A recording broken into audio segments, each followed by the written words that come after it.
శివాభిషేకమే. అందుకే మీరు చూడండి, లోకంలో ఏ ప్రక్రియ కానివ్వండి, ఏ కష్టం కానివ్వండి, ఏ శుభం కానివ్వండి, ఏ భీతి కానివ్వండి, ఏ సమయం కానివ్వండి, ఏ దేశం కానివ్వండి, మనుషులు తమకు ఆపదలు వచ్చినా సుఖాలు వచ్చినా వెంటనే అభ్యున్నతి కొరకు కానీ భయరాహిత్యము కొరకు కానీ చేసేటటువంటి ఏకైక కార్యం ఏది అంటే రుద్రాభిషేకం.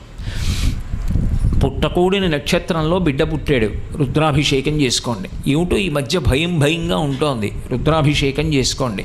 జాతకం ఏలినాటి శనిలో ఉంది, రుద్రాభిషేకం చేసుకోండి. కూతురికి పిల్లవలేదు, రుద్రాభిషేకం చేసుకోండి. భగవంతుడి దయవల్ల నేను హాయిగా ప్రసన్నంగా సంతోషంగా ఉండగలుగుతున్నాను, ఈ స్థితి నిలబడడానికి రుద్రాభిషేకం చేసుకోండి. ఏది ఎలా ఉండనివ్వండి, కర్తవ్యం మాత్రం రుద్రాభిషేకం